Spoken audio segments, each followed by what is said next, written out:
Bonjour à tous et bienvenue dans un nouvel épisode. Aujourd'hui, vous ne serez pas surpris, mais je suis accompagnée de Nathan. Salut Nathan. Salut Violaine, salut tout le monde pour la 68e fois. Ça commence à faire ? Je compte bien. Ouais, je crois que les comptes sont bons. Comment ça va aujourd'hui ?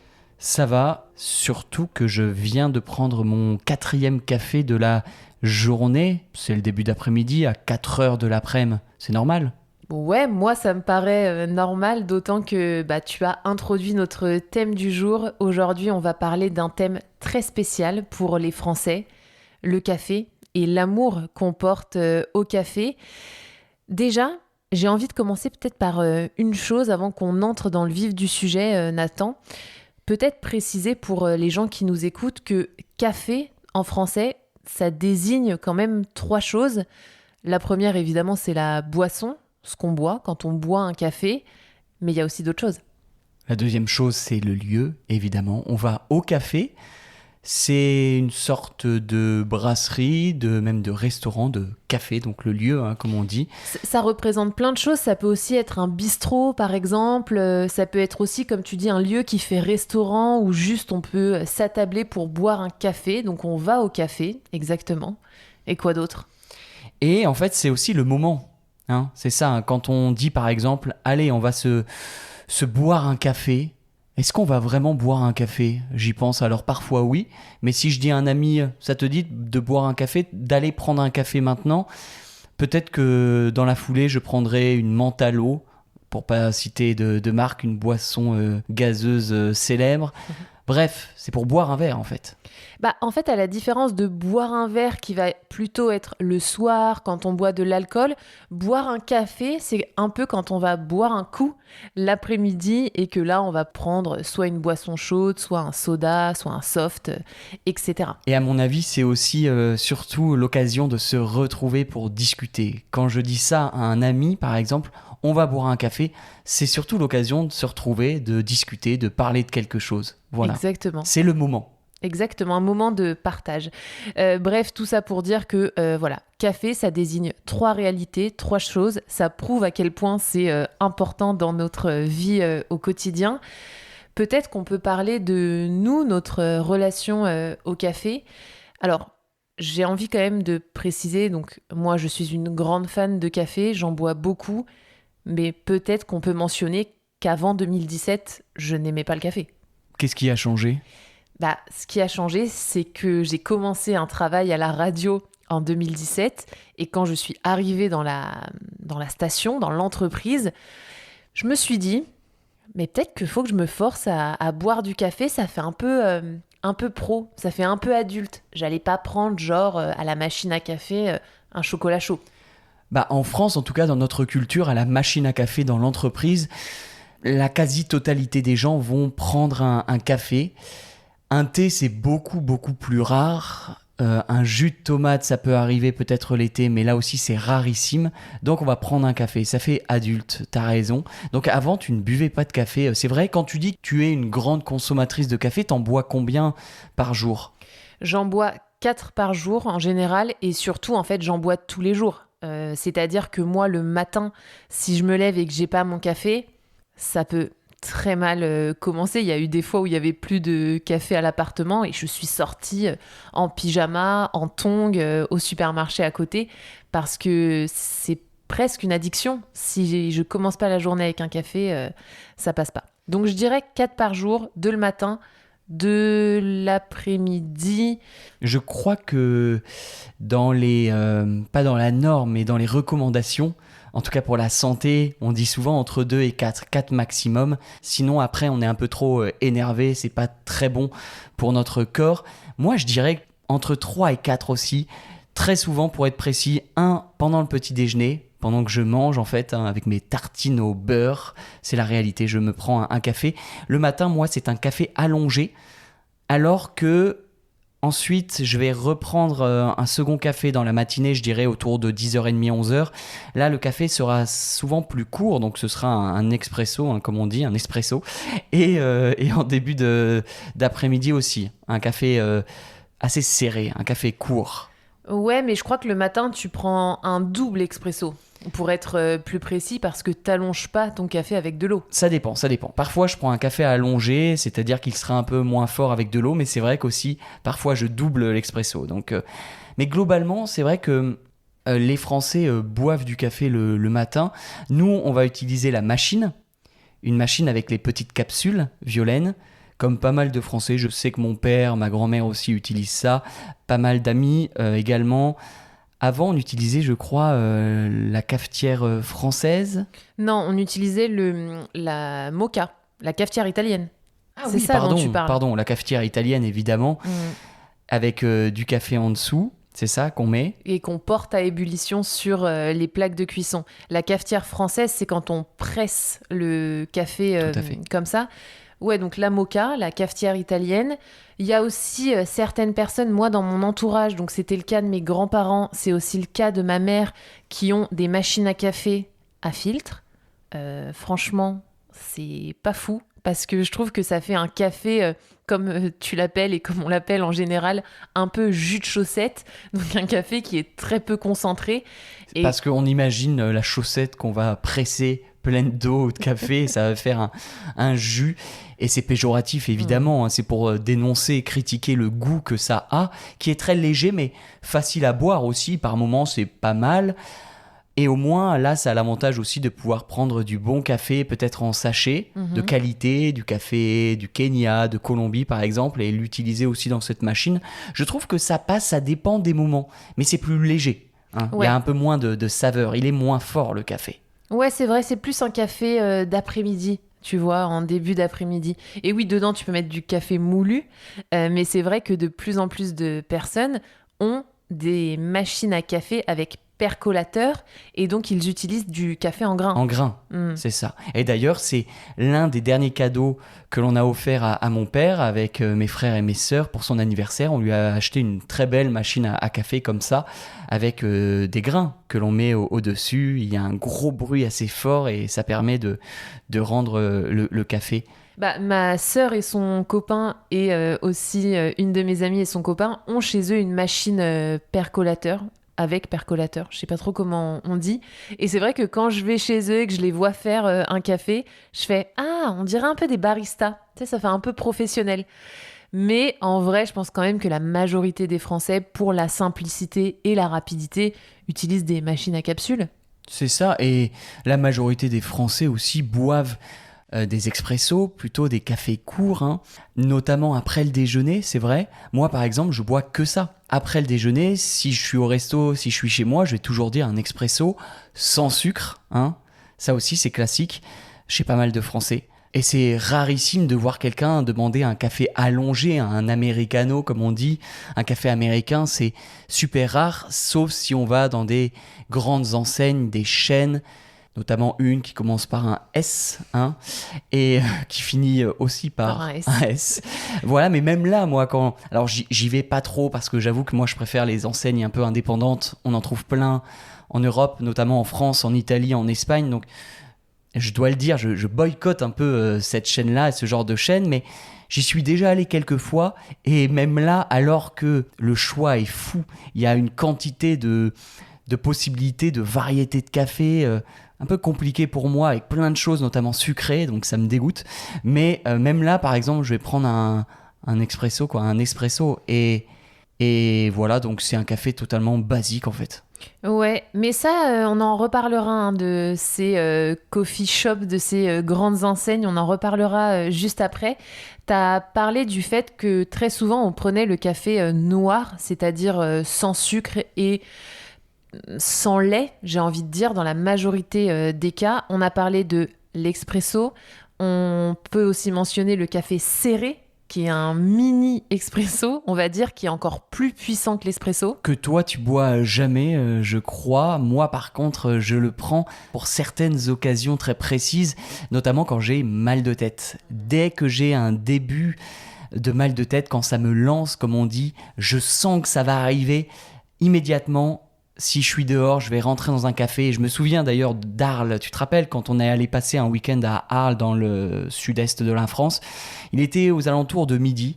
J'ai eu un petit lancement, un petit pic dans le cerveau.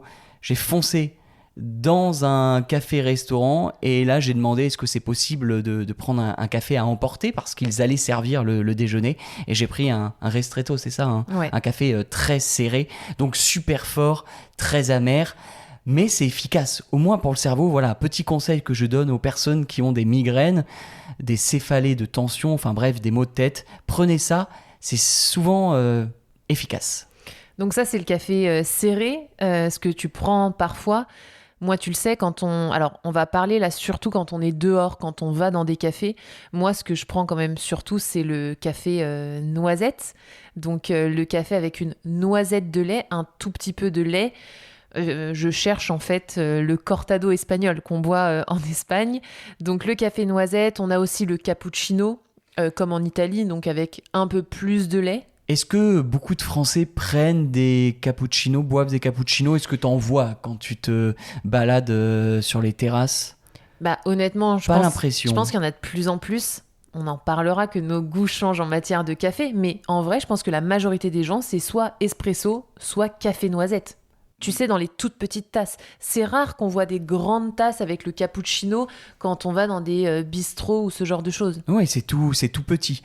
Je me souviens qu'en Italie, quand on était à Naples, on voyait beaucoup d'Italiens, et nous-mêmes d'ailleurs, on avait consommé le café comme ça.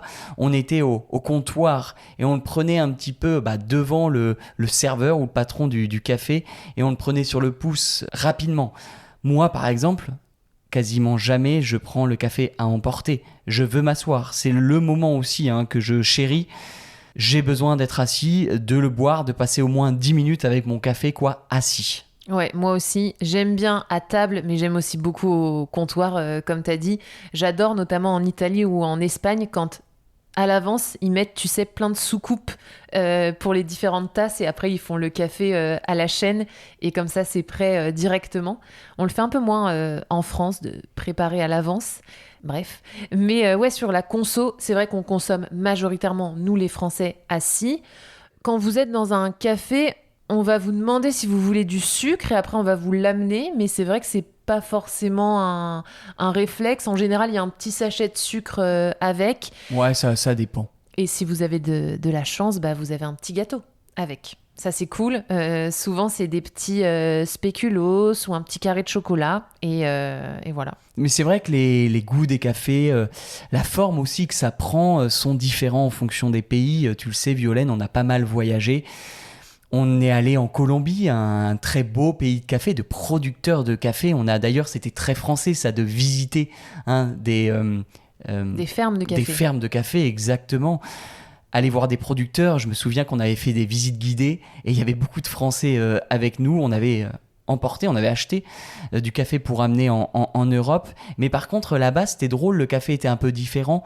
Moins serré qu'on le trouve en France, moins court. Et je trouve qu'en Colombie, quand on achetait du café comme ça à l'extérieur, il était assez sucré à mon goût. Donc c'est vrai que les Français, on aime souvent quand même globalement quand le café n'est pas trop sucré, en tout cas n'est pas directement sucré. On veut nous-mêmes mettre la dose. On préfère quand c'est amer. Moi, en tout cas, j'adore quand le café est amer. Mais c'est ça, on boit le café très très amer. C'est peut-être pour ça que j'ai pas aimé pendant de longues années. Et j'avais vu un article, on boit un des cafés les plus amers du monde.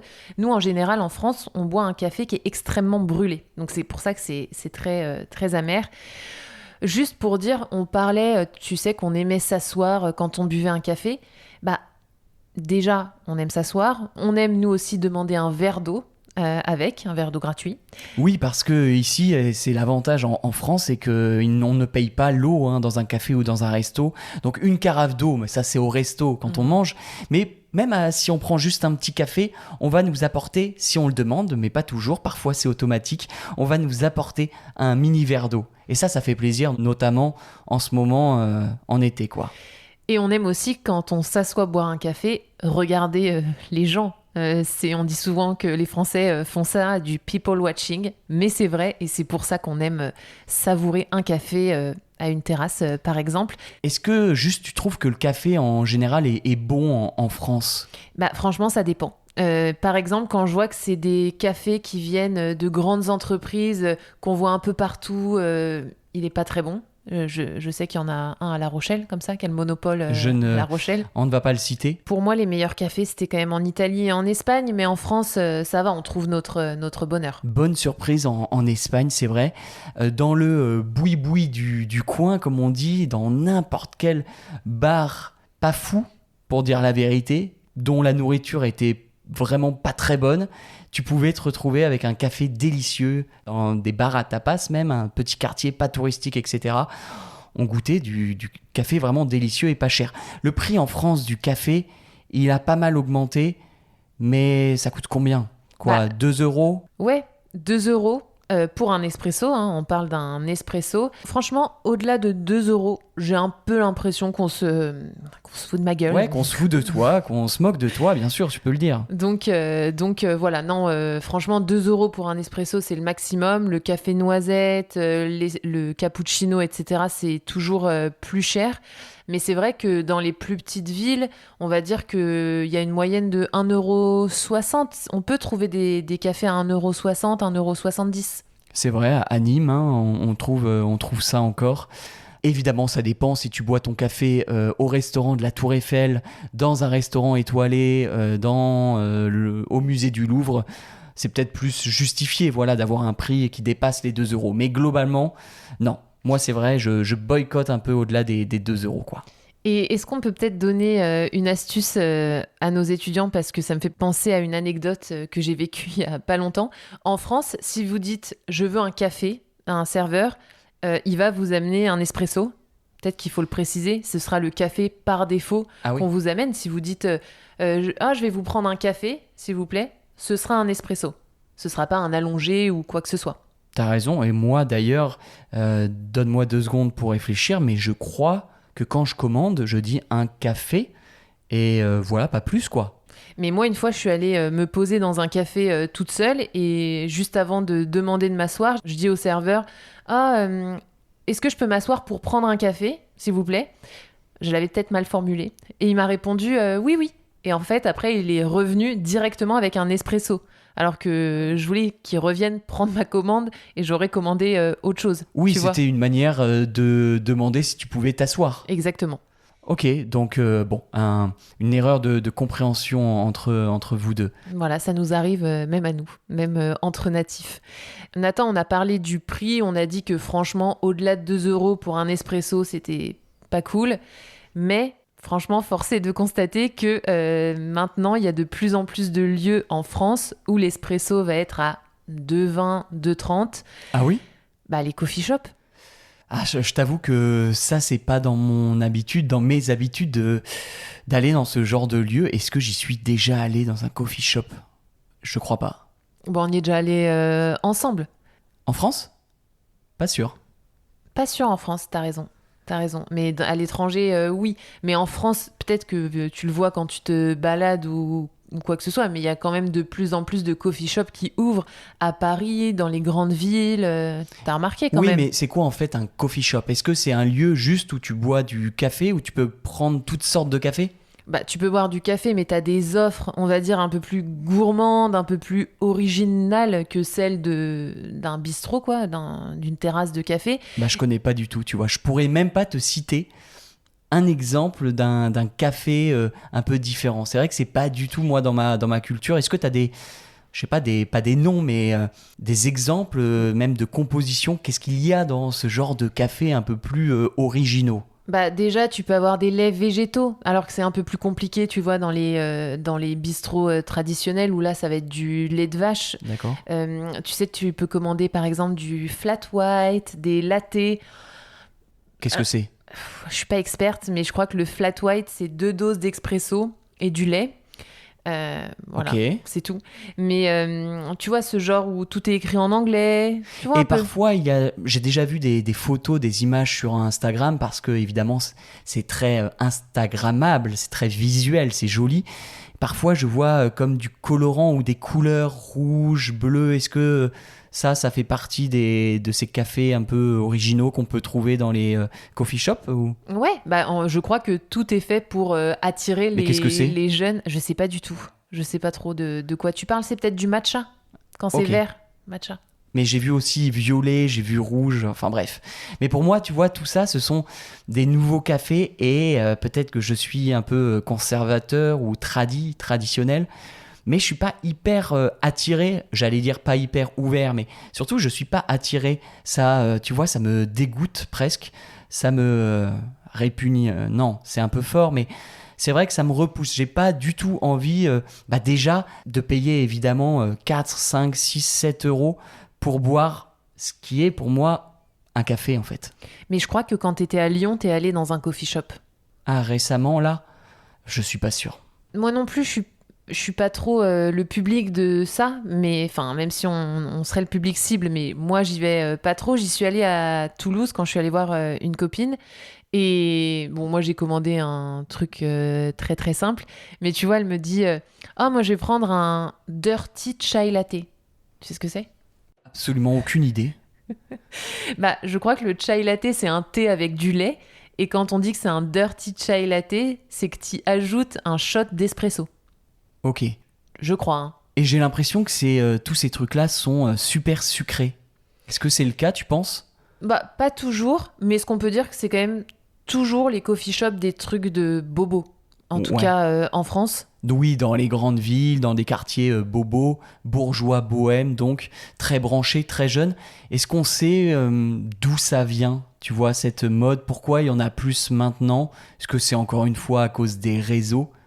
Bah, déjà, ouais, je pense. Ouais. Je pense qu'il y a certains coffee shops qui ont ouvert, ça a été un succès, puis d'autres ont eu envie de se lancer dans l'aventure.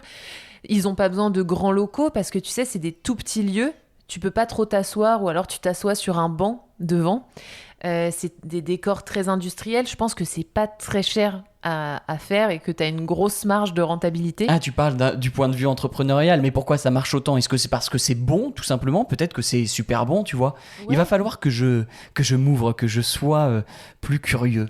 Bah, je pense que les gens, ils ont envie de tester des nouvelles choses et puis surtout, bah, c'est un peu un signe d'appartenance sociale, tu vois, quand tu vas dans un coffee shop, tu peux faire ta petite story Insta. Bien sûr. Et puis je pense que c'est des jeunes qui viennent, tu vois, pour se poser avec leur ordi, pour travailler, pour lire. Et peut-être que c'est des lieux qui sont un peu plus calmes que le bistrot, où là, t'as le bruit des soucoupes qui s'entrechoquent, t'as les gens qui parlent fort, t'as le serveur qui va venir t'apostropher, te demander si tout va bien, etc. Donc je pense que le coffee shop est un peu plus une bulle calme pour les gens qui veulent passer un moment tranquille, quoi. Donc, c'est ma théorie. Ouais, mais pourquoi pas? Et donc, c'est une tendance, hein, c'est un nouveau phénomène, même si ça reste évidemment ultra minoritaire. Si on parle de la France, de la consommation du café en France, par les Français, ça reste une bulle, Violaine. C'est vrai, c'est une bulle. Ouais, mais j'ai vu un article où quand même les garçons de café, on peut pas dire ça. Si, les garçons de café, c'est vrai que c'est un peu ringard. C'est complètement ringard. Les serveurs. Non, mais où les personnes qui travaillent dans les bistrots, les chefs des bistrots, quoi, enfin Les patrons. les patrons et les patronnes, ils disaient quand même, notamment à Paris, qu'ils se sentaient menacés par ces établissements parce que bah ça leur enlevait une certaine clientèle, tu vois. Donc et puis c'est tellement impressionnant à Paris le nombre d'établissements qui ouvrent que ouais, je comprends qu'ils se sentent menacés, même si on peut pas généraliser à l'échelle de toute la France. Ouais. Et tiens, j'y pense, le déca, le décaféiné, le café décaféiné, donc sans caféine, hein, on dit le déca. Est-ce que on en boit le soir surtout? Moi, j'en bois un peu quand je vais au resto. En dessert, ça peut m'arriver. Ouais, moi aussi, ça peut m'arriver. Je sais, c'est parfois oui, parfois non. Je sais pas trop pourquoi. C'est Mais- pour le goût, là encore. On veut terminer le repas avec ce goût de café. C'est une forme, en fait, d'addiction, peut-être. Est-ce qu'on n'est pas accro au café?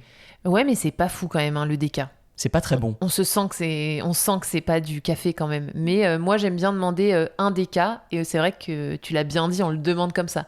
Je vais vous prendre un déca et Ouais. pas je vais vous prendre un décaféiné. Mais moi, j'en prends de temps en temps, mais c'est vrai que je trouve ça honnêtement assez infect. Donc, c'est une forme d'habitude parce que c'est vrai que je me rends compte que dès que je bois du café, donc un vrai café avec de la caféine, passé 3 heures ou 4 heures de l'après-midi, si j'en bois un juste après, là, passer ces 4 heures de l'après-midi, je vais pas pouvoir dormir le soir. Ça va être impossible. Je vais être incapable de fermer l'œil. Donc un déca, c'est la solution. Mais c'est pour ça que comme c'est pas bon, je me dis qu'on doit être un peu accro, tu vois. Est-ce qu'on aime vraiment le café ou est-ce qu'on est juste accro, addict à ça? Je pense que on est complètement accro, mais je pense aussi que c'est parce qu'on aime bien le moment quand on va dans un café et qu'on se pose pour boire un café. Et ça me fait juste penser à peut-être une des raisons pour lesquelles toi t'aimes pas les coffee shops. Je suis pas une grande fan non plus, mais je pense que dans les cafés un peu plus tradis, il y a quand même un peu plus de connexion avec les gens. Ça nous est déjà arrivé, nous, d'être à une terrasse de café et que la table d'à côté nous parle, tu vois, ou même que le serveur nous fasse un peu la conversation. Et puis, quand tu vas dans un café tradi, tu peux un peu y aller comme tu veux, tu vois. En fait, c'est la vie. Tu croises la population entière, tous les âges, toutes les classes sociales, n'importe qui. Et c'est ça que je trouve, moi, agréable. On n'est pas dans une bulle, on n'est pas dans de l'entre-soi, comme ça peut être le cas quand tu passes devant un fameux coffee shop dans une grande ville française. Et tu sais ce que disait Honoré de Balzac sur les cafés français ? Non. Je vais pas l'inventer, donc je t'écoute. Il disait que c'était le parlement du peuple et que c'était vraiment des endroits hyper démocratiques parce que, comme tu dis, c'est là où les gens se mélangent et là où les gens vont parler ensemble, vont échanger et où la clientèle est très variée, quoi. Et ça n'a pas changé finalement, hein. Balzac, ça remonte, mais c'est vrai que je trouve que c'est encore très réel. Donc pour moi, voilà, c'est impossible de prendre mon café en marchant, en allant au travail. Je me vois pas. Déjà, il y a un truc qui m'énerve. Tu sais ce que c'est ? Dis-nous. Tu le sais, je te l'ai déjà dit. Parce qu'on a déjà pris des cafés à emporter ensemble. Pas beaucoup, mais on en a déjà pris. C'est les fameux... Tu sais ce qu'il y a au-dessus ? Ah, le couvercle. Le couvercle. Pour moi, je n'arrive pas à boire mon café qui est brûlant, très chaud, avec le couvercle. J'en mets partout, je me brûle, donc je l'enlève. Et voilà, après, c'est pas dans notre culture et c'est fascinant de voir que ça l'est aux États-Unis, par exemple. Mais je pense que ça l'a été aussi un petit peu en France, parce que beaucoup de Français ont été biberonnés avec la culture américaine et les films et les séries.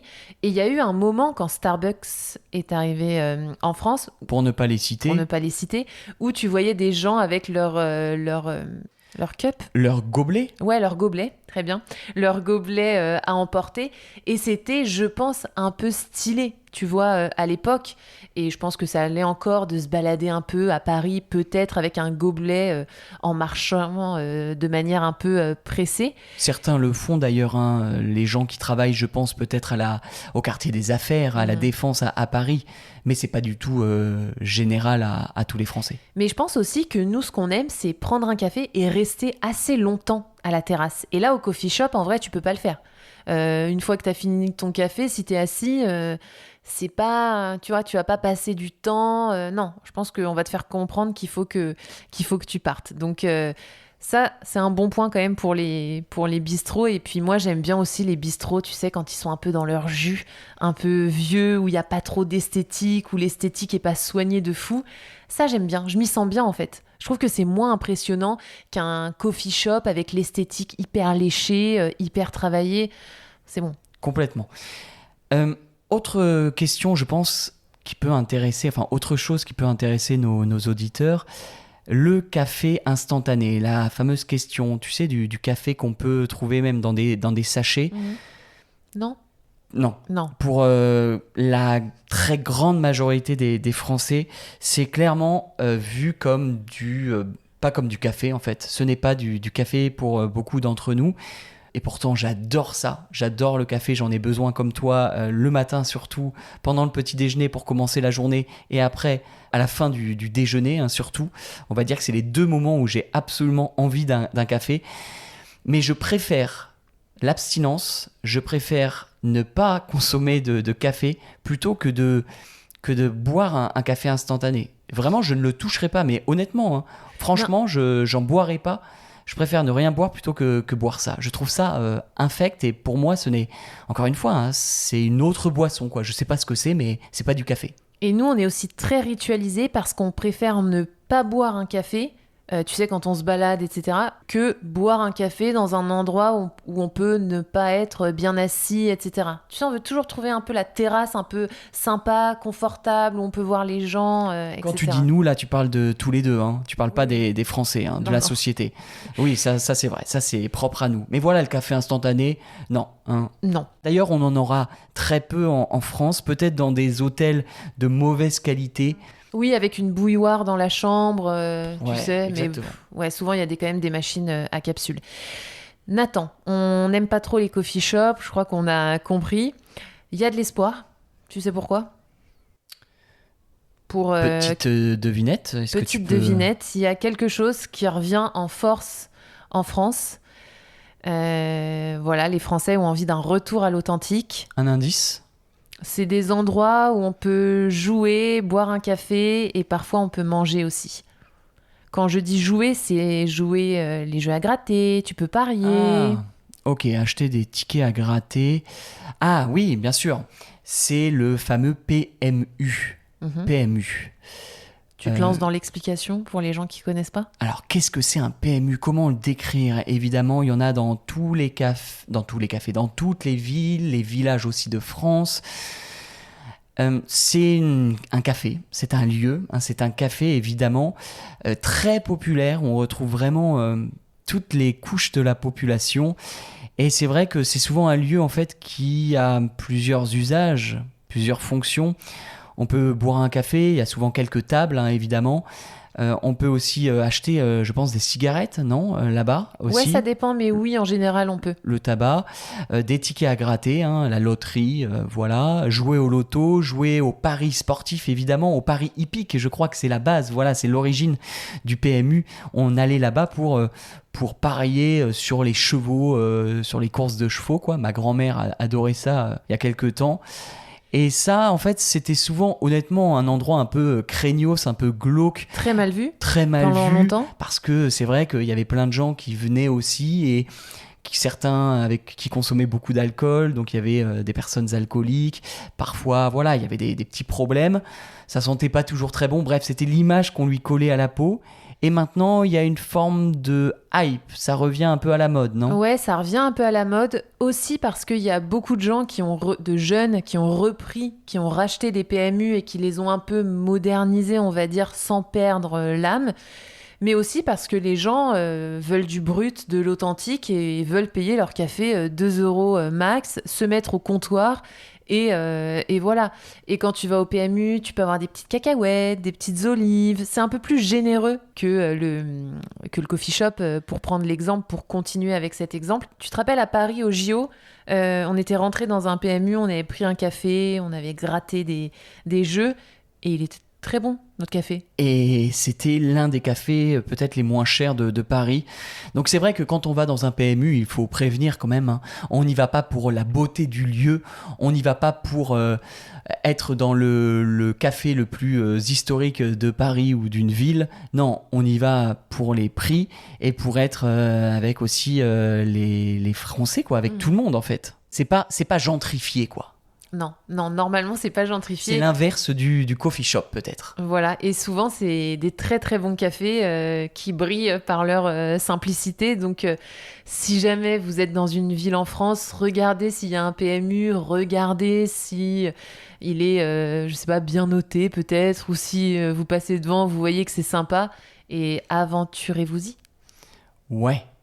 Nathan, est-ce que tu as quelque chose à ajouter sur ce thème passionnant qui nous passionne? Ou est-ce qu'on a tout dit, tu penses? Est-ce qu'on a fait le tour? Bah, Violaine, j'ai quand même noté quelque chose, j'ai envie de t'en faire part. Quid du café gourmand? Qui est un dessert? Qui est un dessert, que moi, j'adore prendre, notamment quand je reviens de l'étranger. Je trouve que ça fait plaisir de prendre ce petit café avec des mini-desserts. Il y en a combien? 4, 5. Souvent, on a quoi? On a une crème brûlée, je dirais. Qu'est-ce qu'on peut avoir d'autre? Une petite panna cotta, Une mousse au chocolat. une mousse au chocolat. En fait, c'est les desserts du restaurant où vous êtes, mais proposés en mini-version pour accompagner un café. Ouais, c'est très gourmand, quoi. Mhm. assez calorique, mais ça fait plaisir. Et moi, comme j'ai toujours du mal à choisir quel dessert prendre, j'aime bien en avoir 5. Ouais, mais souvent, il y a toujours un truc qu'on n'aime pas dans le café gourmand. Souvent, le serveur, il fait la liste et tu fais mince. J'aimais tous jusqu'à ce qu'ils disent un des desserts, tu vois. Oui, mais tu peux le donner, le partager Mm. avec quelqu'un d'autre qui t'accompagne au resto. Qu'est-ce que t'en penses alors? Trop frustrant pour moi. Tu vois, avoir des toutes petites versions, trop frustrant. Parce que oui, ok, tu goûtes à tout, mais si t'as un coup de cœur sur un petit dessert, tu fais, j'aurais dû le prendre en gros. J'aurais dû le prendre en version normale, tu vois. Donc, ouais, non, moi, j'aime pas trop, j'en prends pas souvent. Enfin, j'en prends même jamais, pour être honnête. Mais je sais que les étrangers adorent, les touristes aussi. C'est un dessert qui est réconfortant, qui fait plaisir. Voilà. Ouais, non, ça reste cool quand même. Je crois qu'il est malheureusement le temps de conclure. Ouais, bah Ouais. je crois qu'on a terminé. Est-ce que tu prendras un café aujourd'hui? Là, il est quoi? 16 ou 17 heures, je sais même pas. Est-ce que tu penses en prendre un juste après? Malheureusement, non. C'est fini. C'est fini, là, c'est trop tard. Et puis, j'ai épuisé mon quota de café pour la journée. Rendez-vous demain matin alors. Rendez-vous demain matin à la machine à café. En attendant, on vous laisse. On vous dit à dans 2 semaines. Ciao, ciao. À bientôt.